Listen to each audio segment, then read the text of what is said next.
오늘 말씀의 제목 한번 읽어보실래요? 시작. 우리의 씨름의 상대.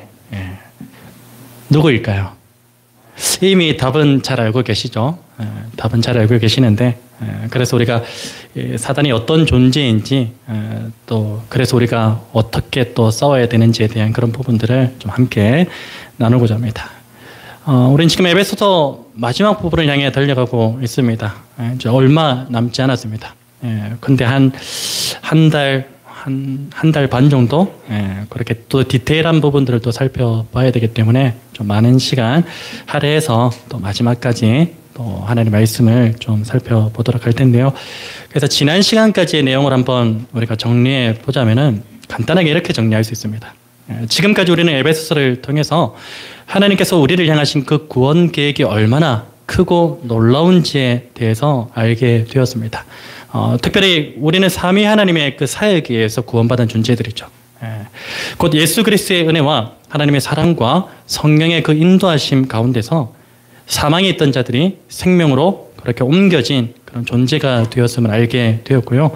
그리고 이제는 생명으로 옮겨진 존재로서 우리 모두가 이 세상의 모든 인간관계 속에서 예수 그리스도의 그 빛을 온전하게 나타내면서 살아가야 된다는 사실을 깨닫게 되었습니다.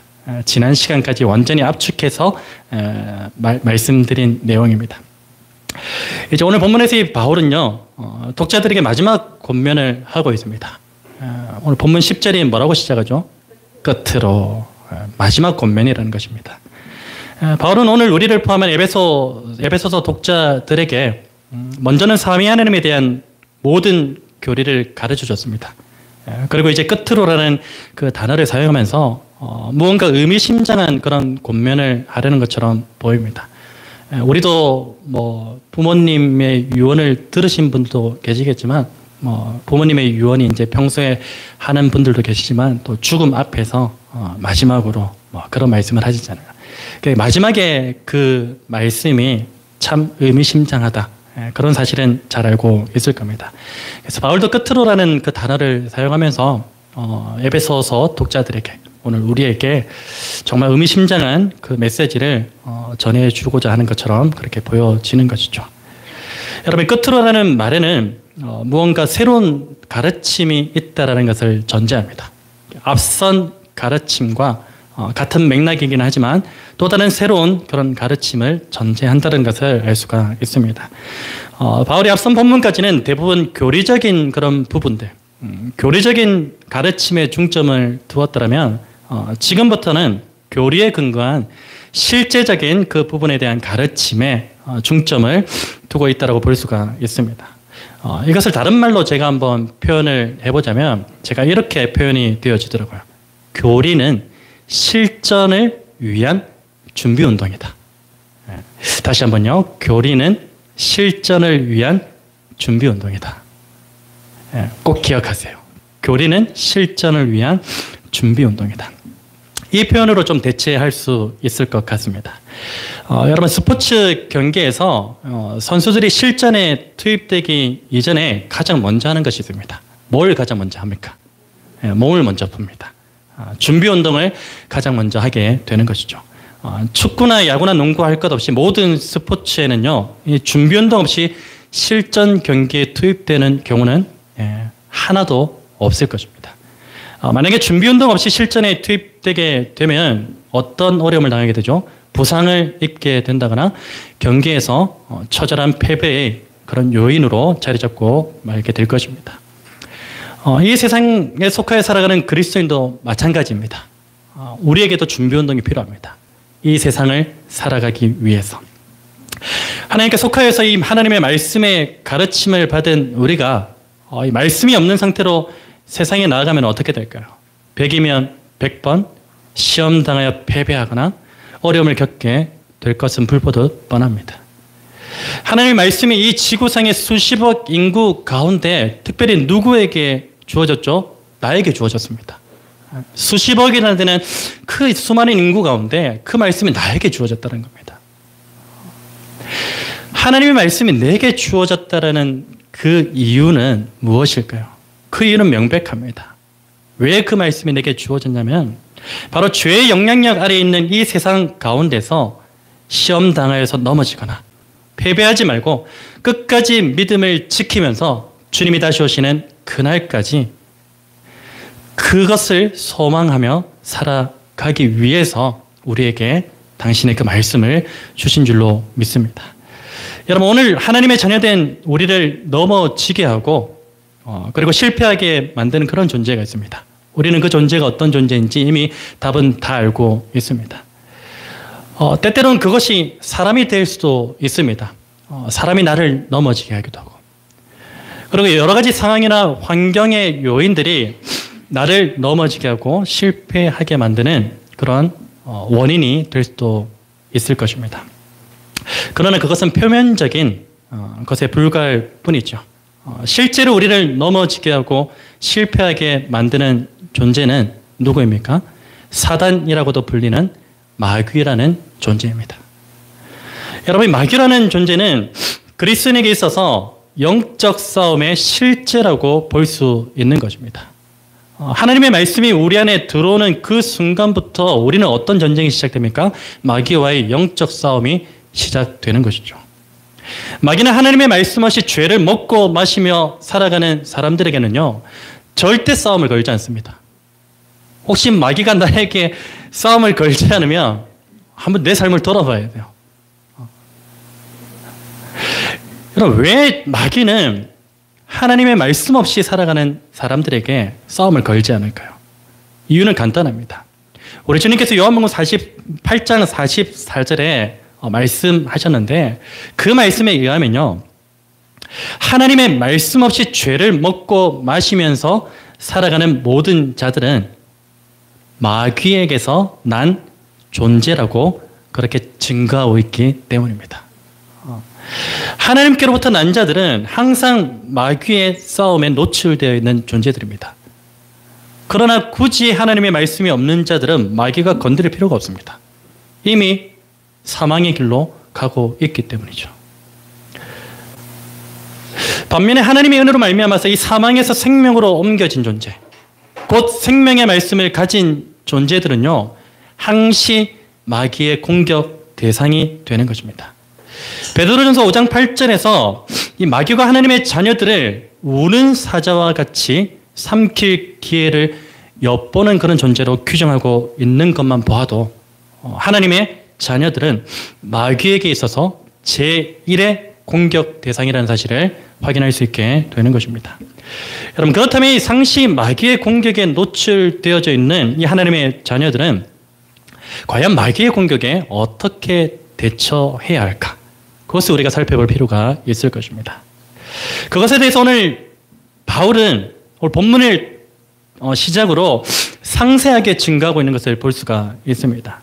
먼저는 하나님의 자녀들이 마귀와의 싸움에서 승리하기 위해서는 마귀가 어떤 존재인지에 대해서 정확하게 파악하고 있어야 됩니다.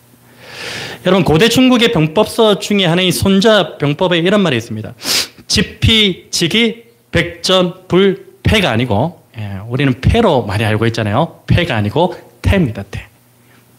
지피지기 백전불태. 무슨 뜻이냐면 적을 알고 나를 알면 100번 싸워도 위태롭지 않게 된다. 그게 지피지기 백전불태입니다. 여러분, 우리는 주님이 다시 오시는 그날까지 끊임없이 마귀와의 그 영적 싸움에 시달릴 수밖에 없습니다. 직면할 수밖에 없는 그런 존재이죠.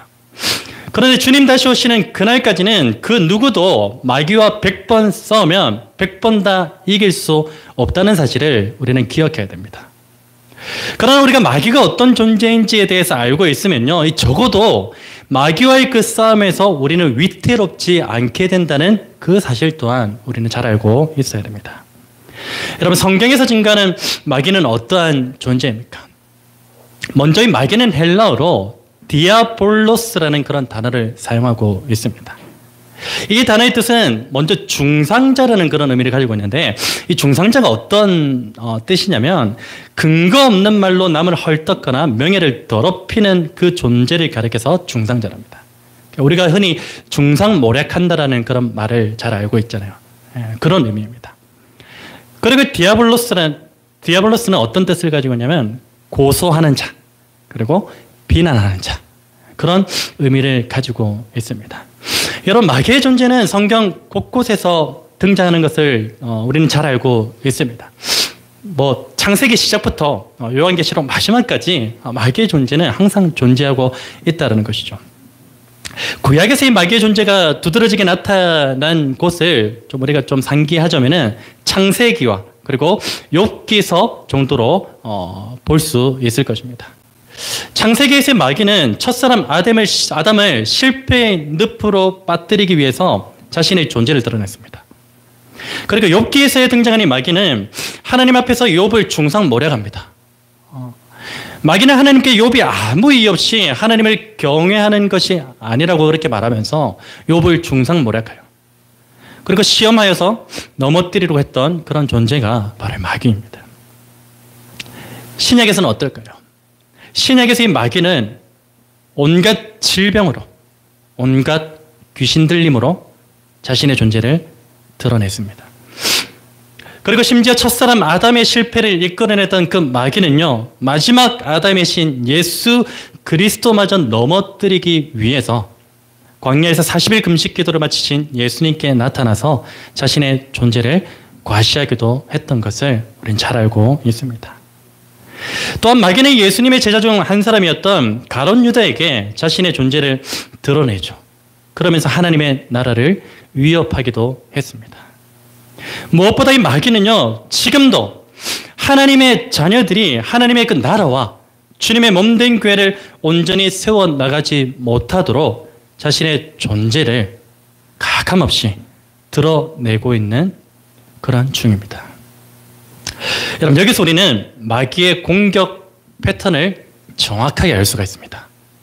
지피지기면 백전불태, 마귀의 존재를 알고, 그리고 마귀가 어떤 패턴으로 공격하는 것인지 그것을 알면은요, 우리는 위태롭지 않게 됩니다. 여러분, 마귀의 공격 패턴은 어떤 패턴을 가지고 있습니까? 마귀의 공격 패턴을요, 한번 유심히 한번 살펴보시길 바랍니다. 아까 제가 예를 들어서 구약 성경 그리고 신약 성경에서 나타난 마귀의 존재들, 드러낸 마귀의 존재들, 그 패턴을 한번 보세요. 마귀는 아담을 공격했습니다. 마귀는 욥을 공격했습니다. 마귀는 가룟 유다를 공격했습니다. 마귀는 복음의 전달자인 사도들을 공격했습니다. 마귀는 하나님의 자녀된 우리를 공격하고 있습니다.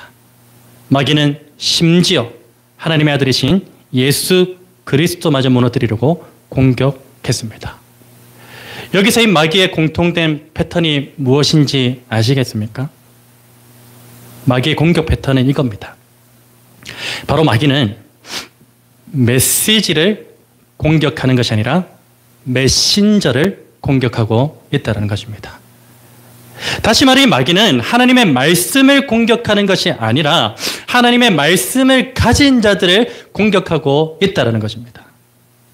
이러한 마귀의 공격 형태는요, 오늘의 정치권에서 이 상대방을 공격하는 그 형태를 통해서 쉽게 이해할 수 있습니다. 보통 정치권에서는요, 이 상대를 무너뜨리려고 할 때 상대가 가지고 있는 그 메시지를 공격해가지고 무너뜨리는 것이 일반적입니다. 그 메시지는 막 잘못됐다라고, 택도 아닌 그런 말이라고 메시지를 막 공격합니다. 그게 일반적이에요.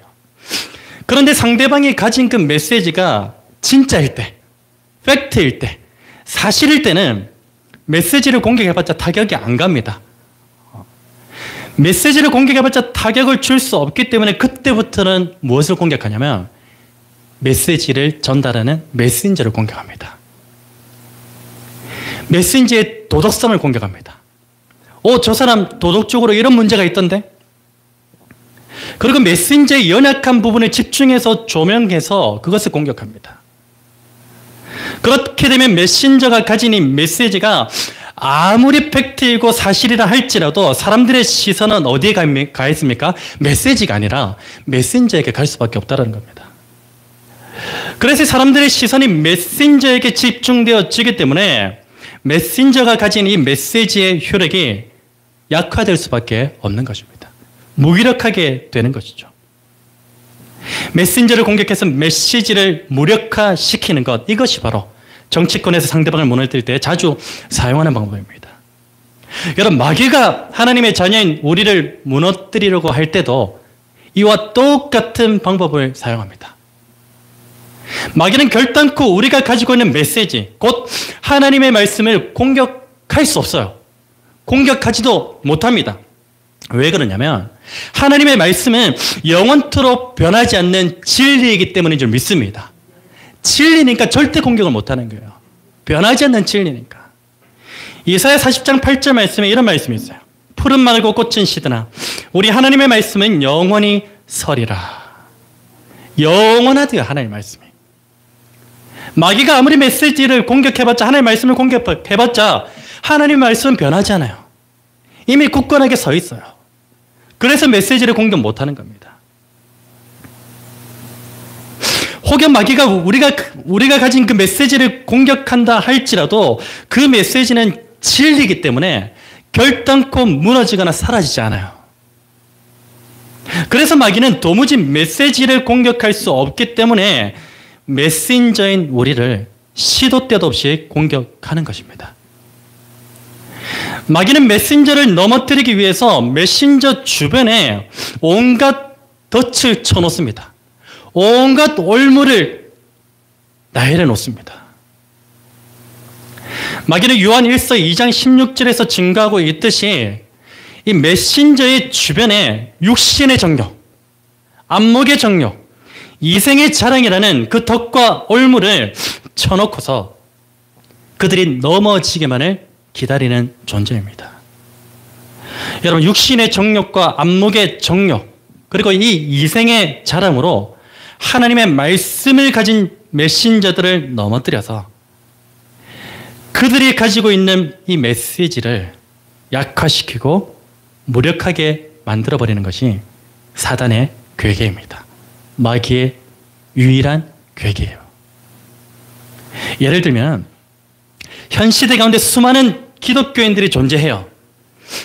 그런데 이 수많은 기독교인들, 하나님의 말씀을 가졌다라고 자부하고 있는 메신저들의 잘못된 그 행실을 통해서 그들이 가진 복음이 이 세상으로 흘러가지 못하게 합니다.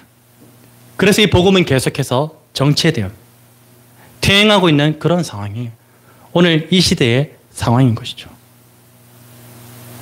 복음이 유통되고 복음이 전달되기가 너무나 힘든 그런 시대를 우리가 살아가고 있습니다. 무엇 때문입니까? 메시지가 잘못된 겁니까? 아니에요. 메신저가 잘못됐기 때문입니다. 그게 오늘의 교회 가운데, 우리 주변 가운데 수없이 많이 나타나고 있는 모습인 것입니다. 여러분, 무슨 의미일까요? 수많은 기독교인들이 가지고 있는 그 복음은요, 이 메시지는요, 진짜인 것에 반하여서 그 메시지를 담고 있는 이 존재들이, 메신저들이 타락함으로써 복음이 세상으로부터 외면받고 있고 멸시받고 있다라는 그런 말입니다. 11절에서 말하는 마귀의 관계가 바로 이겁니다. 마귀의 관계는요, 너무나 단순해요. 눈에 보입니다. 너무나 단순한데, 그런데 또 너무나 치명적입니다. 마귀의 관계가 단순하다는 것은요, 눈에 뻔히 보이는 관계라는 그런 이유 때문이겠죠. 그리고 마귀의 관계가 치명적이다는 것은 그 관계가 눈에 뻔히 보이는 것이지만 인간의 가장 약한 부분을 공격하고 있기 때문에 치명적이라는 겁니다. 육체의 정욕에, 안목의 정욕에, 이생의 자랑에 누가 자유할 수 있겠습니까? 다 연약하게 넘어지는 것이죠. 마귀는 그걸 너무나 잘 알고 있는 겁니다. 그래서 우리 주변에 덫을 놓습니다. 육체의 자랑, 육체의 정욕, 온갖 올무와 덫을 놓아서 우리를 넘어뜨리려고 하는 것입니다. 여러분, 그렇다면 우리가 이 마귀의 관계에서 능히 이길 수 있는 방법은 없을까요? 당연히 있겠죠. 무엇일까요? 오늘 본문은 두 가지 방법을 제시하고 있습니다. 첫 번째는 10절 말씀이에요. 주 안에서와 그의 힘의 능력으로 강건하는 것이 마귀의 관계를 이기는 첫 번째 방법입니다. 주 안에서와 그 힘의 능력으로 강건하라. 여러분, 이건 무슨 말입니까? 마귀와의 싸움은요, 절대적으로 내 힘이 아니라 오직 예수 그리스도 안에 있는 힘과 능력으로 해야 한다는 것입니다. 여러분, 혹시 마귀와의 영적 싸움에서 내 힘으로 이겨내 보려고 몸부림쳐 본 적은 없으세요? 저는 많습니다. 결과는 어땠을까요? 처참하죠. 여러분, 마귀와의 영적 싸움은 절대적으로 내 힘이 아니라 오직 예수 그리스도 안에 있는 그 힘과 능력으로 해야 한다는 그 사실을 절대 잊어서는 안 될 것입니다. 내 힘으로 하면, 내 지혜로 하면, 내 능력으로 하면 100이면 100번 다 집니다. 우리의 영혼이 위태롭게 될 수밖에 없습니다. 여러분, 마귀의 권세 아래 사로잡혀 있는 이 귀신 들린 자들은 능히 고칠 힘을 가지신 분이 누구시죠? 예수 그리스도인 줄 믿습니다. 또한 죄의 영향력 아래에서 모든 질병의 근원을 고칠 능력을 가지신 분 또한 누구십니까? 예수 그리스도입니다. 그리고 첫사람 아담을 포함하여 예수님의 제자들까지 모든 인류가 마귀의 관계에 넘어갔지만 마귀의 모든 관계를 능히 이기시고 십자가와 부활을 통해서 완전한 승리를 이루어내신 분이 누구십니까? 예수 그리스도인 줄 믿습니다. 여러분, 마귀의 관계에서 능히 이기고 싶으십니까? 능히 이기기를 원하십니까? 그렇다면 내가 가진 그 힘과 능력과 지혜를 철저히 부인하시길 바랍니다. 그리고는 오직 예수 그리스도 안에 있는 그 힘과 능력과 지혜를 붙드시는 그러한 은혜가 있기를 우리 주 예수 그리스도를 축복합니다. 그게 마귀의 관계를 능히 이길 수 있는 첫 번째 방법입니다. 나는 이길 수 없습니다. 내 힘으로는 아무것도 할 수가 없습니다. 우리에게 마귀를 이길 만한 힘과 능력을 가졌습니까? 없습니다. 지혜가 있습니까? 없습니다. 그래서 우리는 예수 그리스도 안에서 그분이 가지고 계신 힘과 능력과 지혜를 의지하고 붙들고 마귀와의 영적 싸움에 임해야 된다는 것입니다. 여러분, 찬양 가운데 나는 아무것도 아닙니다라는 그 찬양 혹시 알고 계세요? 제가 불러드리면 아시겠습니까? 하나 넘겨줘 보실래요? 네, 제가. 아니요. 요거. 네, PPT. 네. 이거 혹시 한번 들어보시는지 모르겠습니다. 제가 한번 불러볼게요. 아시는 분은 같이 한번 불러볼게요.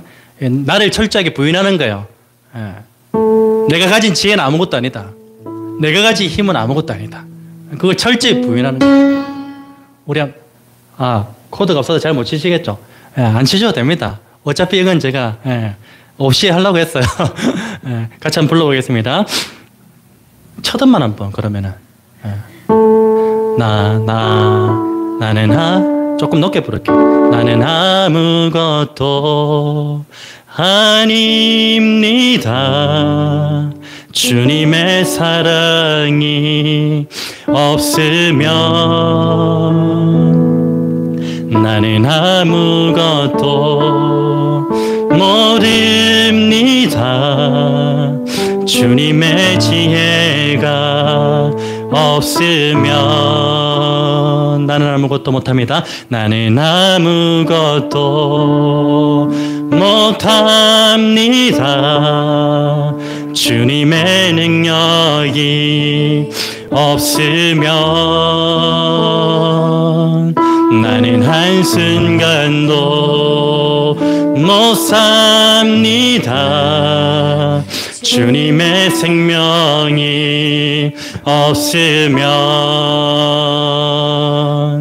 이제 내가 사는 것 아니요 그리스도 내 안에 사시니 오직 그의 생명이 나의 생명, 나의 모든 날들도 주의 것. 나는 오직 한 분 바랍니다. 나의 아버지, 나의 구원, 나의 주. 아멘. 철저하게 자기를 부인하시는 은혜가 있었으면 좋겠어요. 내 힘을 의지하지 마시고 내 능력, 내 눈꼽만큼 작고 작은 연약한 그 지혜, 그것을 의지하는 것이 아니라 오직 주님 안에 있는 크신 능력과 힘과 지혜를 온전히 붙드심으로 마귀의 관계에서 능히 승리하시는 저와 여러분 복된 인생 되시기를 주님 여러분 축복합니다. 여러분 이제 우리가 마귀의 관계에서 이길 수 있는 방법 두 번째입니다. 두 번째는 무엇이냐면 하나님의 전신갑주를 입는 것입니다. 11절 말씀 우리 같이 한번 읽어볼까요? 11절 말씀 시작.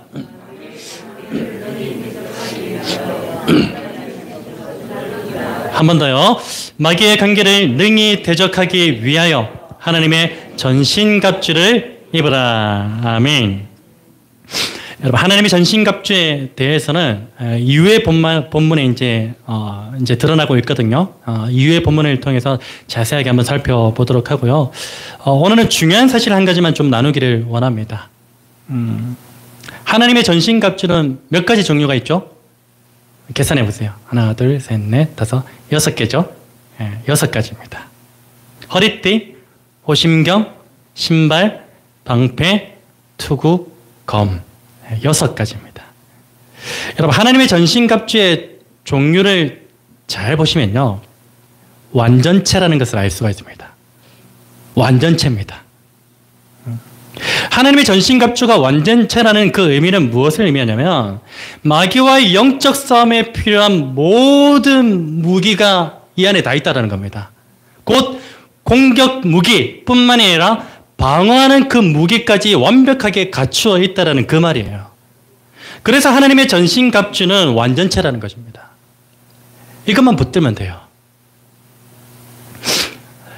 여러분 반면에 마귀의 관계를 유심히 한번 살펴보세요. 마귀의 관계를 유심히 한번 보십시오. 마귀의 관계는요, 완전체가 아닙니다. 완전체가 될 수 없습니다. 뭔가 빠졌어요. 뭐가 빠졌는지 아시겠어요? 추측해 보십시오. 하나님의 전신갑주는 완전체입니다. 어떤 부분에서 공격하는 무기와 방어하는 무기가 완전히 갖추어져 있다는 면에서. 근데 반면에 마귀의 관계는요, 완전하지 않습니다. 무엇 때문일까요? 공격은 있는데 뭐가 없습니까? 방어가 없습니다. 마귀가 방어한다는 거 들어보셨어요? 없어요. 마귀는 그냥 하나님이 말씀으로 쳐버리시면 그냥 끝나는 존재입니다. 방어할 수 없는 존재입니다. 여러분 마귀에게는 시스템적으로 우리를 공격할 만한 관계는 있어요. 그런데 스스로를 방어할 만한 시스템은 전혀 구축되어져 있지 않습니다. 여러분 우리와 마귀와의 싸움에서 승패는 이미 결정되어져 있다는 사실을 믿으시기를 바랍니다. 승패가 이미 결정되어져 있어요. 영적 싸움에서 공격과 방어 무기를 모두 갖추고 있는 하나님의 자녀인 우리가 이길까요? 아니면 방어 시스템 없이 공격 시스템만 가지고 있는 마귀가 이길까요? 누가 이길까요? 당연히 우리가 이깁니다. 우리는 마귀와의 싸움에서 절대 두려워할 필요가 없습니다. 마귀의 싸움은 단순합니다. 그저 우리 안에 방어 체계를 잘 갖춘 상태에서 소위 축구에서 공격 축구를 일컬어 말할 때 사용하는 그 단어에 닥치고 공격만 하면 되는 겁니다. 그냥 공격만 하면 되는 거예요. 그냥 공격 전술만 펼치면 마귀는 그냥 우리의 밥이 되는 겁니다.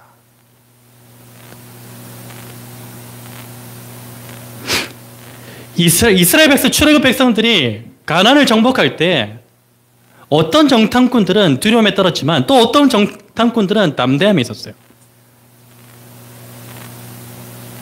마귀가 관계를 부리는 거죠. 10명의 정탐꾼들에게는 마귀가 그 마음에 두려움을 심어줬습니다. 근데 나머지 2명 여호와와 갈렙에게는 마음에 담대함이 생겼어요. 마귀의 관계를 물리쳐버렸죠. 그들이 마귀의 관계를 물리칠 수 있는 유일한 근거가 무엇이었습니까? 무엇을 붙들었기 때문에? 하나님의 말씀이었습니다.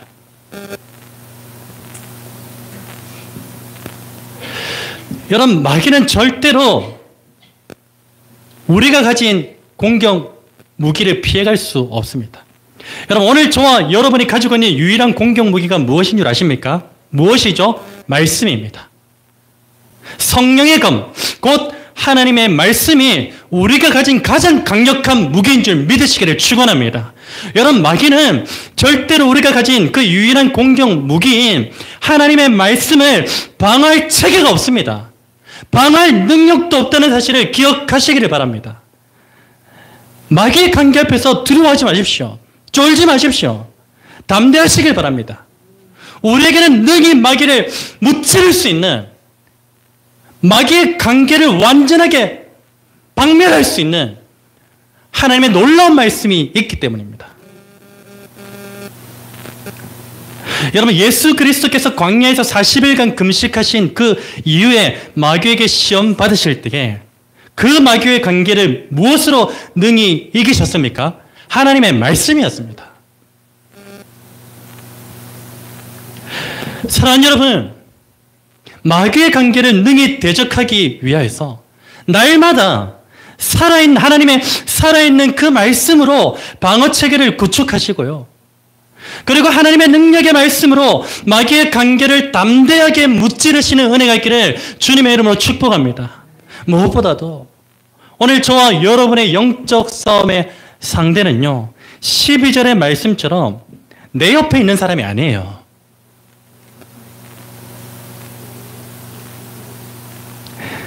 우리의 진짜 싸움의 상대는 누구입니까? 이 세상의 공중 권세 잡고 있는 마귀라는 그 사실을 우리는 반드시 잊어서는 안 됩니다. 혹 우리 공동체 안에 내 마음을 상하게 하거나 불편하게 하는 그런 지체가 있을지도 모르겠어요. 그렇다고 할지라도 그 사람에 대해 정죄할 필요가 없습니다. 그 사람에 대해 미워하는 마음을 가질 필요도 없다는 것입니다. 만약에 그 사람을 미워하고 정죄하는 마음을 우리가 가진다면 누구의 관계에 걸려든 겁니까? 마귀의 관계에 걸려든 거예요. 그 마음을 전혀 가질 필요가 없습니다. 오히려 우리는 어떤 마음을 가져야 됩니까? 메신저를 공격하고 있는, 하나님의 말씀을 가지고 있는, 나를 공격하고 있는 마귀의 존재에 대해 대적해야 됩니다. 기도와 말씀으로 능히 승리할 수 있어야 되는 것입니다. 여러분, 혹시 제가 여러분들에게 마음의 상처를 줄지도 모르겠습니다. 나도 모르게. 여러분, 그러나 그것에 마음의 상처를 받지 않으셨으면 좋겠어요. 그것 때문에 저를 미워하거나 그것 때문에 저를 정죄하는 그런 일들이 없었으면 좋겠습니다. 저뿐만 아니라 모든 공동체 안에 속해 있는 우리 모두에게 해당되는 말입니다. 마귀가 지금도 관계를 부리고 있구나. 저 사람 안에 들어가가지고 관계를 부리고 있구나. 그 생각을 하면요, 그 영혼을 불쌍히 여길 수밖에 없잖아요. 긍휼히 여길 수밖에 없잖아요. 기도할 수밖에 없잖아요. 더욱더 말씀 안에 굳건하게 세워주려고 힘쓸 수밖에 없잖아요. 여러분, 오늘도 마귀는 하나님의 말씀을 가진 메신저인 저와 여러분을 공격해서 복음과 진리의 메시지가 교회와 세상으로 흘러가지 못하도록 관계를 부릴 겁니다. 여러분, 제가 여러분에게 지금 전하고 있는, 나누고 있는 이 메시지가 복음이고 생명이고 진리라 할지라도 이 메신저에게 여러분들이 상처받으면 제가 전하는 이 메시지가 진리로 들리겠습니까? 복음으로 들릴까요? 생명으로 느껴질까요? 마귀는 그 틈을 노리는 겁니다. 여러분, 그때 우리가 능히 이길 수 있는 그 길은 무엇입니까? 하나님의 말씀 안에 온전히 거하면서 내가 싸우는 것이 아니라 하나님이 나를 대신하여 싸워주시기를 구하는 방법밖에 없다는 그 사실을 인정하시고요. 날마다 승리하셔서 주님 다시 오시는 그날에 승리의 면류관을 받아 쓰시게 되는 그러한 은혜가 있기를 우리 주 예수 그리스도를 축복합니다. 우리 말씀